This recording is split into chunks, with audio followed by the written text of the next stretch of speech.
Good morning. Bharatiya cements సమర్పిస్తున్న business breakfast షోకి స్వాగతం. ఇప్పుడు ఒక వీడియో చూద్దాం మనం.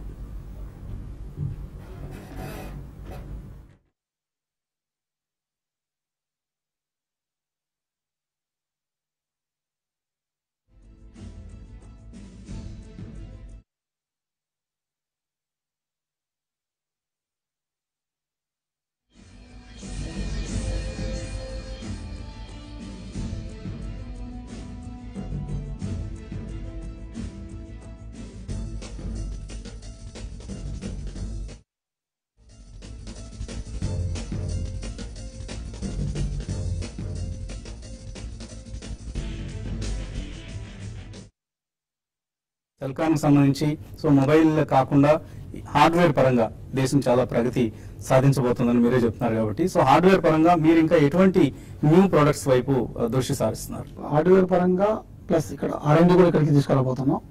R&D already China office, main office, దాన్ని షిఫ్ట్ చేస్తున్నాం అక్కడికి.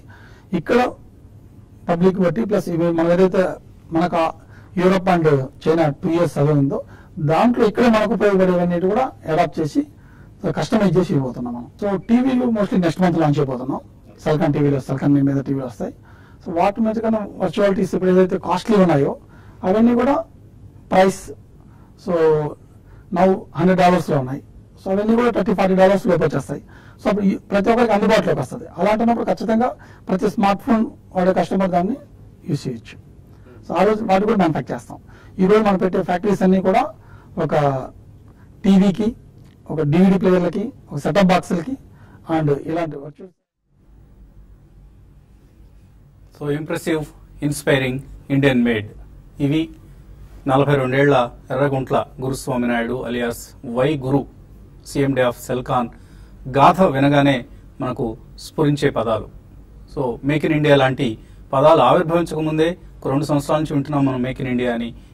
ఈ మేక్ ఇన్ ఇండియా కాన్సెప్ట్ ఆవిర్భావానికి ముందే ఆయన హైదరాబాద్లో మొబైల్ ఫోన్స్ మ్యానుఫ్యాక్చరింగ్ ప్లాంట్ను ఏర్పాటు చేసి తెలుగు రాష్ట్రాలకు ఎటువంటి సత్తా ఉందో, తెలుగు ఎంటర్ప్రెన్యూర్స్కు ఎటువంటి సత్తా ఉందో రుజువు చేసిన వై గురు సక్సెస్ స్టోరీని ఈ శనివారం ట్రెండ్ సెటర్స్ కార్యక్రమంలో చూడొచ్చు. జస్ట్ ఒక లోకల్ మొబైల్ బ్రాండ్ మాత్రమే కాదు, సౌత్ ఇండియానే ఒక cell phones or mobile phones manufacturing హబ్గా మార్చబోతున్నారు వై గురు. ఒక సెల్కాన్ మాత్రమే కాదు, రేపు మైక్రోమాక్స్, లావా, కార్బన్ ఇటువంటి రకరకాల మొబైల్ మ్యానుఫ్యాక్చరింగ్ సంస్థలు ఇక్కడికి వస్తున్నాయి అంటే తెలుగు రాష్ట్రాలకి అది యాజ్ ఎన్ యాంకర్ మ్యానుఫ్యాక్చరర్ సెల్కాన్ మాత్రమే దక్కుతుంది ఆ ఘనత. అండ్ కేవలం ₹6,000 ఇప్పుడు ఇక్కడ మోగుతోంది, ఇక్కడ సైలెంట్ లో పెట్టడం మర్చిపోయాను నేను. ఇటువంటి ఒక చక్కటి ఫోన్, స్మార్ట్ ఫోన్ ని ఏ ఐఫోన్ కి, ఏ శాంసంగ్ 6S కి తీసుకొని ఫోన్ ఇది కేవలం ఒక 2 GB ర్యామ్ ఉంటే బాగుండేది. 1 GB ర్యామ్ తో మాత్రమే ఈ ఫోన్ ని ఆఫర్ చేస్తున్నారు. ఇది సెల్కాన్ 4G+. ₹6,000 మార్కెట్ లో అందుబాటులో ఉంది. In terms of value for money నేను చెప్పింది అంటే ఐఫోన్ లాంటివి క్రేజీ బ్రాండ్స్, వాటితో సెల్కాన్ మనం కంపేర్ చేస్తున్నాను కాదు. But in terms of value for money ఇది ఏ ఇతర బెస్ట్ మార్కెట్ లో అందుబాటులో ఉన్న స్మార్ట్ ఫోన్ కి కూడా తీసిపోదు అన్నది అంశం. త్వరలో సెల్కాన్ టీవీలు కూడా మార్కెట్ లోకి రాబోతున్నాయి. హార్డ్వేర్ క్యాపిటల్ ఆఫ్ ఇండియాగా తెలుగు రాష్ట్రాలు మారబోతున్నాయి just because of one player, that is Celkon. చూడటానికి చాలా సింపుల్ గా కనిపిస్తున్నారు మనకు అక్కడ తెర మీద. ఆయన గురుస్వామి నాయుడు, గురుగా పిలుస్తారు అందరూ. ఆయన చాలా సత్తా ఉన్న మనిషి. And we are fortunate to have entrepreneurs like them. మనకు ఒక డాక్టర్ రెడ్డీస్ కావచ్చు, ఒక నాట్కో ఫార్మా కావచ్చు, ఒక అరబిందో కావచ్చు, ఆర్ ఒక సెల్కాన్, ఒక హెరిటేజ్ ఫుడ్స్, ఇటువంటివన్నీ కూడా మన తెలుగు వాళ్ళం గర్వంగా చెప్పుకునే బ్రాండ్స్. ఇవి మా బ్రాండ్స్, తెలుగువారు, తెలుగు ఎంటర్ప్రెన్యూర్స్ స్టార్ట్ చేసిన బ్రాండ్స్ అంటూ మనం గర్వంగా చెప్పుకోదగిన ఎంటర్ప్రెన్యూర్స్ వీళ్ళందరూ. వీళ్ళకి జేజేలు పలుకుదాం. Let's salute them. Salute to Guruswamy Naidu. ఇక మార్కెట్స్ విషయానికి వస్తే, ఏషియన్ మార్కెట్స్ లో ఈ ఉదయం మనం ఎంతూజియాస్టిక్ నోట్ తో ప్రారంభించుకున్నప్పటికీ కూడా మార్కెట్స్ పరిస్థితి మాత్రం నెగిటివ్ గా ఉంది. SGX నిఫ్టీ ఫర్ ఇన్స్టెన్స్ చూస్తే 8126, 70 పాయింట్ల నష్టంతో ఒక గ్యాప్ డౌన్ ఓపెనింగ్ ను సూచిస్తోంది. All indices, KOSPI, Strides times ఇవన్నీ 1.5% నష్టంతో ఉన్నాయి. Hang Seng 500 points down. ఒక నెగిటివ్ గా, చాలా నెగిటివ్ గా మండే మార్నింగ్ కనిపిస్తోంది. రిస్క్ ఆఫ్ మూడ్ కనిపిస్తోంది వరల్డ్ ఓవర్ గ్లోబల్ మార్కెట్స్ లో. లాస్ట్ ఫ్రైడే యుఎస్ మార్కెట్స్ కూడా నష్టాలతో ముగిశాయి. మళ్ళీ గ్లోబల్ గ్రోత్ కన్సర్న్స్ కనిపిస్తున్నాయి. అలాగే వీకెండ్లో ఫ్లోరిడాలో దురదృష్టవశాత్తు చోటు చేసుకున్న ఒక తీవ్రవాద ఘటన, ఒక ఐసిస్కి సంబంధించిన తీవ్రవాది ఒకడు 50 మందిని పొట్టన పెట్టుకున్నాడు. సో ఇటువంటి ఒక నెగిటివ్ న్యూస్తో ఈ వారం మనకు ప్రారంభమైంది. సో యుఎస్ 10-year బాండ్స్ కావచ్చు, జర్మన్, జపాన్ ఇటువంటి దేశాల్లో కూడా 10-year బాండ్స్ అన్ని ఈల్డ్స్ బాగా తగ్గి ట్రేడ్ అవుతున్న సమయం ఇది. ఈక్విటీ మార్కెట్స్ అన్ని కూడా నష్టాల్లో ఉన్నాయి. 8124 దగ్గర ఎస్జెక్స్ నిఫ్టీ గ్యాప్ డౌన్ ఓపెనింగ్ ని సూచిస్తోంది. సో రెండు ప్రధాన కారణాలు, ఒకటి టెర్రరిస్ట్ ఘటన లాంటివి, of course one day events అనుకోండి, బట్ దే విల్ హ్యావ్ ఇటువంటివి భవిష్యత్తులో కూడా జరగబోతున్నాయి అన్న ఒక సూచనని తీవ్రవాద సంస్థలు హెచ్చరికల రూపంలో జారీ చేస్తున్నాయి. అండ్ గ్లోబల్ గ్రోత్ కన్సర్న్స్ మళ్ళీ మార్కెట్స్ లో కనిపిస్తున్నాయి. గ్లోబల్ గా గ్రోత్ వీక్ అవుతోంది అంటూ. మూడో కారణం Brexit, Britain UK European union నుంచి తప్పుకుంటుంది, వైదొలగబోతోంది అన్న వార్తలు. సో జూన్ 23 రెఫరెండం జరగబోతోంది. సో ఈ రెఫరెండంలో బ్రెక్సిట్ సంబంధించి ఇప్పటికే యాంటీ యూరోపియన్ యూనియన్ క్యాంపెయిన్ ఉధృతం అవుతోందని వార్తలు వస్తున్నాయి న్యూస్ పేపర్స్ లో. 55% ఇన్ ఫేవర్ ఆఫ్ బ్రెక్సిట్ ఉన్నారట. సో ఇదే జరిగితే యూకే యూరోపియన్ యూనియన్ నుంచి తప్పుకోబోతోంది. తప్పుకుంటే అది పౌండ్ కి, ప్రధానంగా వాళ్ళ కరెన్సీకి ఒక దెబ్బ, అలాగే టోటల్ యూరోపియన్ యూనియన్ కూడా కొంత విఘాతం కలిగించే అంశం ఇది. సో అందుకనే మార్కెట్స్ మళ్ళీ ఒక షెల్లోకి వెళ్ళిపోతున్నాయి, రిస్క్ ఆఫ్ మూడ్లోకి వెళ్ళిపోతున్నాయి. అండ్ చివరిగా మన డొనాల్డ్ ట్రంప్ రిపబ్లికన్ పార్టీ అభ్యర్థి అమెరికన్ అధ్యక్ష ఎన్నికల్లో ఆయన ఎప్పటికప్పుడు సంచలనాలు సృష్టిస్తున్నారు. ఎప్పటికప్పుడు రకరకాల వర్గాలకు వ్యతిరేకంగా వ్యాఖ్యానాలు చేస్తున్నారు. ఇప్పుడు తాజాగా చైనాకి వ్యతిరేకంగా ఆయన వ్యాఖ్యానం చేస్తున్నారు. ఇది బహుశా ట్రంప్ కనుక ఒకవేళ ఎన్నిక అయినా కాకపోయినా కూడా అమెరికా చైనా దేశాల మధ్య ఉద్రిక్తతలకు దారితీసే సంభాషణలు ఇటువంటివన్నీ కూడా. సో ఇవన్నీ రకరకాలుగా ఒక రిస్క్ ఆఫ్ మూడ్ ను ఈక్విటీ మార్కెట్స్ లో క్రియేట్ చేస్తున్నాయి. Of course short term negative గా ఉంటుందని మనం లాస్ట్ వీక్ అనుకున్నాం. లాస్ట్ వీక్ పలు సందర్భాల్లో షార్ట్ టర్మ్ ట్రెండ్ వీక్ గా ఉంటుంది, బ్రెక్సిట్ లాంటివి ప్రభావం చూపించబోతున్నాయని మనం ముందుగానే హెచ్చరించడం జరిగింది. అండ్ వీకెండ్ లో మన ఎకానమీకి సంబంధించి 1-2 కీలకమైన సంఘటనలు కూడా చోటు చేస్తున్నాయి. ఒకటి, ఏప్రిల్ నెల ఇండస్ట్రియల్ ప్రొడక్షన్ డేటా. ఇది మార్కెట్ నిరాశపరిచింది. మార్చి నెలతో పోలిస్తే 0.8% తగ్గింది ఏప్రిల్ ఐఏపీ డేటా. మార్చిలో మనకు 0.3% పెరగడం చూసాం, ఏప్రిల్లో 0.8% తగ్గింది. ప్రధానంగా దీనికి కారణం మనం చెప్పుకోవచ్చు capital goods, almost 25% fall in capital goods. అలాగే మ్యానుఫ్యాక్చరింగ్ డేటా 3.1% తగ్గింది.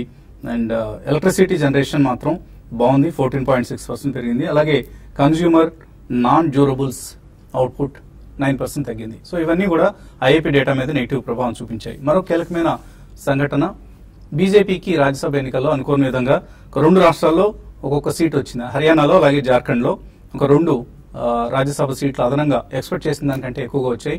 ఇది రాబోయే రోజుల్లో జీఎస్టీ లాంటి బిల్స్ ప్యాసేజ్ కి కొంత అనుకూలించే అంశం. ఎందుకంటే ఇప్పుడు కాంగ్రెస్ లెఫ్ట్ కలిపి ఆగస్టు నాటికి కేవలం 66 సీట్లు మాత్రమే ఉంటున్నాయి.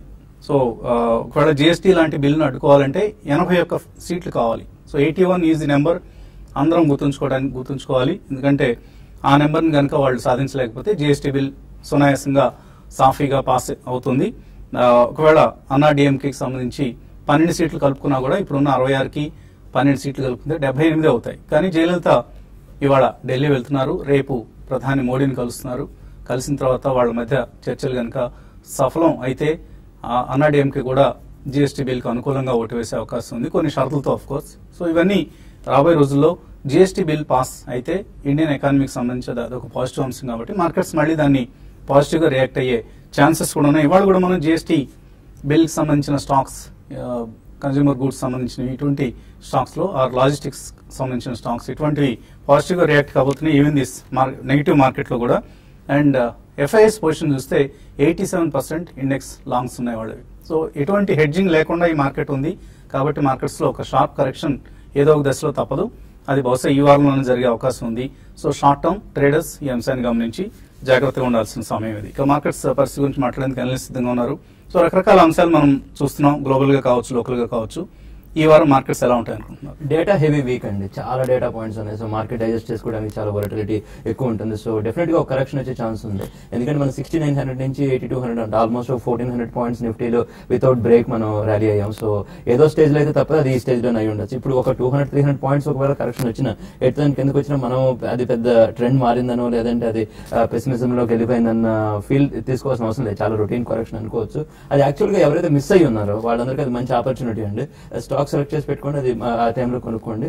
సో మీరు అన్నట్టు ఇప్పుడు ఈ గ్లోబల్ ఫ్యాక్టర్స్ అన్నిటి వల్ల మార్కెట్ కరెక్షన్ వస్తే ఆ ఈవెన్చువల్ జిఎస్టీ పాస్ అయ్యే టైం ఆ పాజిటివ్ మూడ్ ఏదైతే క్రియేట్ అయిందో అక్కడి నుంచి పెద్ద ర్యాలీ వచ్చే అవకాశం ఉంది. కాబట్టి ఏంటంటే ఒకవేళ కరెక్షన్ ఇక్కడ నుంచి 200 పాయింట్స్ అలా కరెక్షన్ వస్తే అది డెఫినెట్ గా కొనుక్కోవడానికి యూజ్ చేసుకోండి. సో అట్లీస్ట్ రౌండ్ అయితే ఒక 8000 వెళ్ళే ఛాన్స్ అయితే కనపడుతుందండి. సో నేను ఐఐపీ నెంబర్స్ వచ్చిన తర్వాత మెయిన్ ఇష్యూ ఏంటంటే ఒక వర్గానికి ఏంటంటే జీడీపీ నెంబర్స్ కరెక్టేనా అని ఒక డౌట్ వస్తూ ఉంటుంది అనమాట. నేను ఐఐపీ నెంబర్స్ ఆ డౌట్ ని కొంచెం ఉధృతం చేశారు. ఇది ఓన్లీ ఒక 1 మంత్ నెంబరే కాబట్టి ఏప్రిల్లో బహుశా అలా జరిగి ఉండొచ్చు అన్న ఒక అయితే ఐఐపీ కూడా చాలా రోజుల నుంచి మాక్సిమం 2% అండి మనం చూసిన లాస్ట్ 1 year లో కూడా, లేదంటే 0.1% ఆ రేంజ్ లోనే ఉంది. కానీ అది మన జీడీపీ అయితే 7.9% మనం ఏదైతే అంటున్నామో ఆ రేంజ్ ఉన్నప్పుడు ఉండాల్సిన ఇండస్ట్రియల్ ప్రొడక్షన్ ఉందా అనేది ఒక అంశం మనం గుర్తుపెట్టుకోవాల్సింది. ఏదేమైనా కూడా మనం ఓవరాల్ గా మంచి మార్కెట్ లోనే ఉన్నామండి. సో కొన్ని రోజులు తప్పు ఇటువంటి మధ్య మధ్యలో. సో లాంగ్ టర్మ్ కోసం కొన్నాళ్ళు అలానే ఉంచండి. సో ఇదివరకు కొంత మిస్ అయిన వాళ్ళు ఈ డిప్ ని కొనుక్కోవడానికి యూజ్ చేసుకోండి. సో డిక్లైన్స్ ని బయింగ్ వాడుకోమంటున్నారు. బట్ మీరు కోల్డ్ స్టీల్ అంటూ ఒక బుక్ తీసుకొచ్చారు. సో చదవడం అలవాటు కాబట్టి ఇదంటే ఆర్సిలర్ మెటల్ ఏదైతే 2007 లో స్టీల్ ఇండస్ట్రీలో ఏదైతే కొన్నారు మెటల్ వాళ్ళు, దాని గురించి రాసిన బుక్ అండి. So okay. So 8043 8043 20-day moving average చూస్తే మనకు కనిపిస్తున్న లెవెల్ ఇది. సో దీన్ని టెస్ట్ చేసే అవకాశం కనిపిస్తుంది Nifty. Probably I think Nifty చూస్తే కనుక మనం లాస్ట్ ఫ్రైడే కూడా చెప్పడం జరిగింది 8265 అనేది చాలా కీలకమైన రెసిస్టెన్స్ అండ్ అక్కడే ఆల్మోస్ట్ మనం రియాక్ట్ రావడం చేసాం. అండ్ మీరు ఇప్పుడు అన్నట్టు 8043 ఒక స్ట్రాంగ్ సపోర్ట్ అండ్ మనకి డిమాండ్ జోన్ గా పరిగణిస్తుంది. బట్ 2 weeks లో ఏదైతే ఉందో 8132 ప్రాబ్లీ దాని కింద క్లోజ్ అవుతేనే మేబీ నెక్స్ట్ మీనింగ్ఫుల్ సపోర్ట్ అనేది మనకి 8043 అండ్ దాని తర్వాత లాస్ట్ కొన్నాళ్ళుగా ఏదైతే మనం రెసిస్టెన్స్ పాయింట్ అనుకున్నామో 7992 అది ఇప్పుడు స్ట్రాంగ్ సపోర్ట్ పాయింట్ గా మనం పరిగణిస్తాం. So definitely by on dips, ఇప్పుడు జగన్నాథ్ గారు చెప్పినట్టు బై ఆన్ డిప్స్ గానే మన మార్కెట్ పరిగణిస్తుంది. అండ్ స్ట్రాంగ్ చార్ట్స్ ఏవైతే ఉన్నాయో ప్రాబ్లీ అవి కరెక్ట్ అవుతాయి కనుక వాటిలో పొజిషన్ తీసుకోవడం it's better idea. So Nifty చూస్తే కనుక మనకి 8043 నుంచి 8020 ఆ మధ్యలో లాంగ్ పొజిషన్స్ క్రియేట్ చేయొచ్చు. బట్ ట్రేడింగ్ స్టాప్ అనేది 7990 కింద స్ట్రిక్ట్లీ పెట్టుకోవాలి. ఎందుకంటే ఒకసారి మార్కెట్ రియాక్ట్ అయినప్పుడు మేబీ రిట్రేస్మెంట్ లెవెల్స్ అనేది 50 to 65 కూడా అయ్యే ఛాన్స్ ఉంటుంది. మనం ఆల్రెడీ 7715 నుంచి ఆల్మోస్ట్ 83 దాకా పెరగటం చేసాం. సో దాని 50% రిట్రేస్మెంట్ అంటే అరౌండ్ 7950 అండ్ 8000 మధ్యలో స్ట్రాంగ్ సపోర్ట్ ఉండే అవకాశం ఉంది. అది స్టాప్ లాస్ పెట్టుకుని లాంగ్స్ వెళ్ళొచ్చు. అదేవిధంగా బ్యాంక్ నిఫ్టీ చూస్తే కనుక కొద్దిగా అవుట్ పర్ఫార్మ్ చేస్తున్న టైం ఇది నిఫ్టీకి. సో 17,828 కరెంట్ మార్కెట్ ప్రైస్ ఉంది. మేబీ మార్కెట్ కరెక్ట్ అయ్యి ఒక 250 to 300 పాయింట్స్ కరెక్ట్ అవుతాయి కనుక ఫస్ట్ ప్రైస్ పాయింట్ లో తీసుకోవచ్చు. 17,636 అండ్ 17,357 ఈ రెండు ప్రైస్ పాయింట్స్ లో తీసుకుని 17,180 స్టాప్ లాస్ పెట్టుకుంటే probably in the next rally ఇది 18,600 అండ్ టు 19,000 వెళ్ళే అవకాశం ఎక్కువ ఉంది. అదేవిధంగా స్ట్రాంగ్ చార్ట్స్ ఏవైతే ఉన్నాయో వాటిలో మనం డెఫినెట్లీ లాంగ్ పొజిషన్స్ తీసుకోమని చెప్తాను. ఇన్ఫాక్ట్ ఫార్మా స్పేస్ లో చేస్తే కనుక బయోకాన్ ఒకటి చాలా స్ట్రాంగ్ గా ట్రేడ్ అవుతుంది, అగేన్స్ట్ ద ట్రెండ్ వెళ్తుంది సెక్టర్ కి.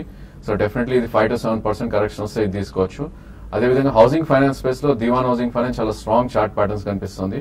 సో ఆ స్టాక్ ఒకటి పిక్ చేయొచ్చు. అదేవిధంగా మెటల్ స్పేస్ లో టాటా స్టీల్ అండ్ హిండాల్కో ఈ రెండు కూడా 5 to 7% డిపాజిట్ తీసుకోవచ్చు, maybe for 3 to 6 months. Okay అండి. ఇన్వెస్టర్స్ నుంచి కాల్స్ అలాగే మెయిల్స్ తీసుకున్న ముందు కాసేపు ప్రకటన.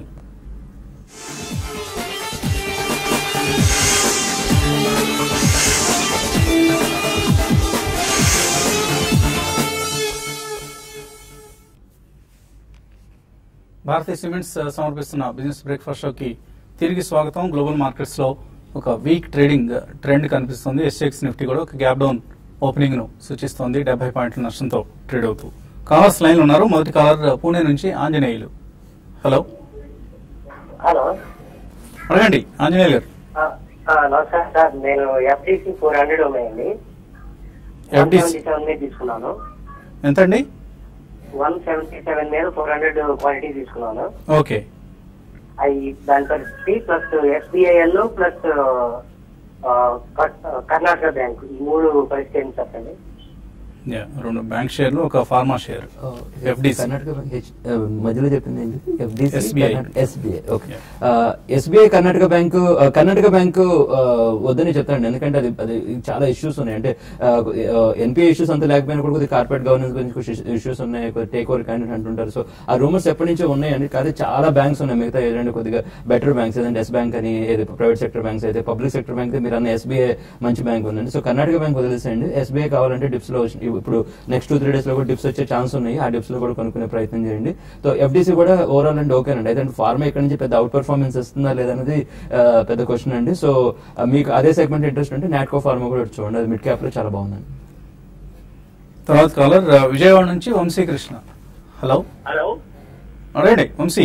వసంత్ గారు, మరి బజాజ్ గ్రూప్ గురించి తీసుకోండి ఉందండి. టోటలీ ఫోర్ కంపెనీస్ ఉన్నాయి కదా, Bajaj Corporation, Bajaj Auto, Bajaj Finance, Bajaj Financial Services. ఈ 4 కంపెనీల్లో which is the best? When you are talking about the best results, which of these corporations are doing the best results? Bajaj Corp ఈ group సంబంధించింది కాదండి, అది ఒక FMCG products తయారు చేసే అదర్ గ్రూప్. యాక్చువల్లీ వాళ్ళ కజిన్ అండి, శిశిర్ బజాజ్ అని చెప్పేసి వీళ్ళ రాహుల్ బజాజ్ ఏదైతే వాళ్ళ కజిన్ కంపెనీ. బజాజ్ కార్ప్ వేరే గ్రూప్ అండి. బజాజ్ హిందుస్థాన్, బజాజ్ కార్ప్ రెండు శిశిర్ బజాజ్. బజాజ్ ఆటో వచ్చేటప్పటికి రాజీవ్ బజాజ్, మిగిలిన రెండేమో సంజీవ్ బజాజ్ ఫైనాన్స్ గ్రూప్స్ చూస్తారు. సో కాబట్టి ఏంటంటే మీరు అది కూడా గుర్తుపెట్టుకోండి. ఈ మామూలు Bajaj group, main Bajaj group గురించి ఆలోచించేటట్టయితే సెగ్మెంట్స్ వేరండి. మీకు ఫైనాన్స్ ఇంట్రెస్ట్ ఉంటే మనం ఆల్రెడీ బజాజ్ ఫైనాన్స్ అనేది గురించి చాలా సార్లు చెప్పాం. NBFCs అని చాలా స్ట్రాంగ్ గా ఉన్నాయి. ఆటో సెగ్మెంట్ కి వచ్చేటప్పటికి బజాజ్ ఆటో కూడా బాగానే చేస్తుంది. సో ఆ సెగ్మెంట్ విడిగా చూడండి. బజాజ్ కార్ప్ FMCG అండి, చాలా స్ట్రాంగ్ క్రెడెన్షియల్స్ ఉన్నాయి. దానికి కూడా ఇది ఎబిటా మార్జిన్స్, ROE అవన్నీ చాలా స్ట్రాంగ్ ఉన్నాయి. మనం ఆల్రెడీ లాస్ట్ వీక్ కూడా చెప్పున్నాం. అది బజాజ్ కార్ప్ కూడా బయింగ్ అండి. మీ ఇంట్రెస్ట్ మాట్లాడండి, ఏ సెగ్మెంట్ మీకు ఇంట్రెస్ట్ ఉంది అనేది. మీరు తీసుకున్న 4 నేమ్స్ మంచి నేమ్స్ అని చెప్పగలను. అన్ని బాగా పెర్ఫార్మ్ చేస్తున్నాయి. మీకు ఏ సెక్టర్ మీద ఎక్కువ ఇంట్రెస్ట్ ఉంటే, ఫర్ ఇన్స్టెన్స్ ఆటో సెక్టర్ లో ఇన్వెస్ట్ చేద్దాం అనుకుంటే బజాజ్ ఆటో తీసుకోండి. లేదు ఫైనాన్షియల్ సర్వీస్ అనుకుంటే then you have to choose between Bajaj Finserv and Finance. ఏది ఆ రెండిట్లో చూస్తే బజాజ్ ఫిన్సర్వే తీసుకోమని చెప్తాను. ఓకే. అండ్ ఈమెయిల్ సందేహాలు వచ్చాయి మనకు. రమేష్ రెడ్డి గండవరం అడుగుతున్నారు, బేవరేజెస్, GM బేవరేజెస్ ఈ ప్రైస్ లో బై చేయొచ్చా? రాజేష్ ఎక్స్పోర్ట్స్ 494 లో కొన్నారు, హోల్డ్ చేయొచ్చా?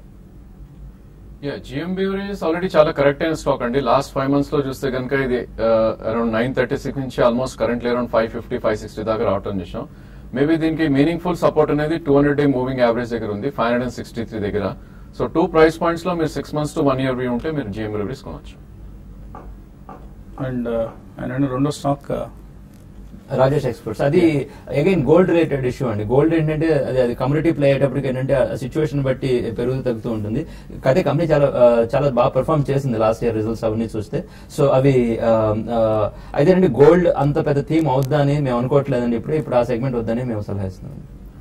రవి అడుగుతున్నారు, 280 రూపాయలు SKS మైక్రో ఫైనాన్స్ 380 షేర్లు కొన్నారు, లాంగ్ టర్మ్ కోసం హోల్డ్ చేయొచ్చు 2 years కోసం. ఓవరాల్ మైక్రో ఫైనాన్స్ సెగ్మెంట్ బాగుందండి. అంటే చాలా కంపెనీస్ వస్తున్నాయి, అది కంపెనీస్ బాగానే పర్ఫార్మ్ చేస్తున్నాయి. SKS మైక్రో ఫైనాన్స్ మీరు తీసుకున్నారు కాబట్టి మీరు హోల్డ్ చేయమని చెప్తాను. ఇప్పుడు డిప్స్ వస్తాయండి నెక్స్ట్ 2-3 days మార్కెట్ కరెక్షన్ వచ్చినప్పుడు డెఫినెట్ గా ఇవన్నీ కిందకు వస్తాయి. అయితే కంగారు పడాల్సినంత అవసరం లేదు, అవన్నీ బాగున్నాయి. అదే సెగ్మెంట్ లో డిప్స్ వచ్చినప్పుడు ఉజ్జీవన్, ఈక్విటాస్ కూడా తీసుకోవచ్చండి. రాజేంద్ర హైదరాబాద్ నుంచి 3 లక్షల రూపాయలు ఉన్నాయట, మార్కెట్ లో ఇన్వెస్ట్ చేస్తారట, మంత్లీ 5 to 10% రిటర్న్ కావాలట. ఎటువంటి స్టాక్స్ ని తీసుకోమంటారు? మంత్లీ 5-10% అంటే అది హిస్టారిక్ గా ప్రూవ్ అయిన ఫ్యాక్ట్ ఏం కాదని, వస్తే రావచ్చేమో కానీ ఆ ఉద్దేశం అయితే మొదలు పెట్టకూడదు. జనరల్ గా బ్యాంక్ ఎఫ్డీలో ఇప్పుడు 8%, 9% వస్తే మార్కెట్ లో 20% యాన్యువల్ రిటర్న్స్ వస్తాయి అన్న ఉద్దేశంతో మనం మొదలు పెట్టాలి. అది మైండ్ సెట్ అలా ఉండాలి. అయితే మన స్టాక్స్ చాలా చెప్తున్నాం, వాటిలో మన స్టాక్స్ తీసుకోండి. SIP చేద్దాం అనేది మంచి విధానం. సో లో డిప్స్ దొరికినప్పుడు SIP అవి చేస్తుండే. అయితే మార్కెట్ కరెక్షన్ అయినప్పుడు SIP వదలకండి, అది మెయిన్. లేకపోతే ఏమంటే మీకు లోవర్ లెవెల్స్ లో కొన్ని ఛాన్స్ మిస్ అవుతారు మీరు. సో పెరిగే మార్కెట్ లో మీరు అన్నట్లుగా 5 to 10% మంత్లీ వచ్చినా ఆశ్చర్యపోనవసరం లేదు. బట్ సంవత్సరానికి జగన్నాథ్ గారు చెప్పినట్లుగా సంవత్సరానికి 20% అనేది ఒక reasonable expectation from equity markets అండి. మీకు FDలో 10% వస్తున్నప్పుడు సంవత్సరానికి 10% కూడా రావట్లేదు, ఇన్ఫాక్ట్ 8.5% వస్తుంది. అది మీరు నెలకే 10% రావాలంటే అత్యాస అనుకోవాలి, లేకపోతే అటువంటివి మంచి ఆలోచనలు కావండి, విడిచిపెట్టండి. VB కుమార్ టెక్నికల్ అనాలిసిస్ మీద 1 లేదా 2 రోజులు కూడా ఫుల్ టైం ప్రోగ్రామ్ ఆర్గనైజ్ చేయమంటున్నారు. తప్పకుండా చేద్దామండి అటువంటి ప్రయత్నం. మీరు ఏ ఊరు నుంచి అనేది రాయలేదు, మేబీ పోయినసారి మనం హైదరాబాద్ లో కండక్ట్ చేశాం కాబట్టి విజయవాడలో పెడితే ఎలా ఉంటుంది, అందరికి ఏదైనా సెంట్రల్లీ లొకేటెడ్ సిటీ లాగా ఉంటుందా, ఈ అంశం ఒకసారి ఫీడ్బ్యాక్ ఇవ్వండి, తప్పకుండా మనం ఆర్గనైజ్ చేసే ప్రయత్నం చేద్దాం. అండ్ సురేష్ కుమార్ అడుగుతున్నారు, ఆంధ్ర షుగర్స్ 189లో, పటేల్ ఇంటిగ్రేటెడ్ లాజిస్టిక్స్ 104లో కొన్నారు, హోల్డ్ చేయొచ్చా? ఆంధ్ర షుగర్ డెఫినెట్లీ హోల్డ్ చేయొచ్చండి. ఇన్ఫాక్ట్ డిప్స్ వస్తే యాడ్ చేయొచ్చు. మనకి బ్రేక్అవుట్ రావడం చేసాం లాస్ట్ 1 to 2 months గా. సో మీరు 189లో హోల్డ్ చేస్తున్నారు కాబట్టి మీ stop loss almost cost price దగ్గరే పెట్టుకోండి. సో ఈ స్టాక్ కనుక అరౌండ్ 218 క్రాస్ అవుతే కనుక మేబీ 240, 250 వెళ్ళే ఛాన్స్ ఉంది. సో డెఫినెట్లీ హోల్డ్ చేయండి. Narendra Kumar, Money5 app not updated అంటున్నారు. కరెక్టేనండి, Money5 యాప్ ప్రస్తుతం మనం అప్డేట్ చేయలేకపోతున్నాం కొన్ని సాంకేతిక కారణాల వల్ల. వెబ్సైట్ మాత్రం పూర్తిగా రివ్యాంప్ చేసాం. చాలా చక్కటి ఇన్ఫర్మేషన్ మన టీం అందించే ప్రయత్నం చేస్తుంది. ఇంకా దీన్ని రాబోయే రోజుల్లో మరింతగా ఇంప్రూవ్ చేసే ప్రయత్నం కూడా చేస్తున్నాం. ప్రస్తుతానికి www.tv5money.in ఈ సైట్ ని ప్రతిరోజు ఒక్కసారైనా చూసే ప్రయత్నం చేయండి. ఇప్పుడు చెరుకూరి కుటుంబరావు గారు ఎవ్రీ మండే ఇచ్చే రికమెండేషన్స్ కూడా మనం వెబ్సైట్ లో మాత్రమే ఇస్తున్నాం. ఇప్పుడు టీవీలో మీకు అవి రావడం లేదు. ఈ అంశాన్ని గమనించి వెబ్సైట్ లో ఆ రికమెండేషన్స్ ని ఒకసారి చూడొచ్చు. అలాగే కోర్స్ సబ్స్క్రిప్షన్ సర్వీస్లు ఎలాగో ఉన్నాయి. సబ్స్క్రిప్షన్ తీసుకోకపోయినా కూడా చాలా చాలా వాల్యుబుల్ ఇన్ఫర్మేషన్ సైట్ లో అందుబాటులో ఉంది. ఇది ఇవాల్టి బిజినెస్ బ్రేక్ఫాస్ట్. మధ్యాహ్నం స్మార్ట్ న్యూస్ లో మళ్ళీ కలుద్దాం.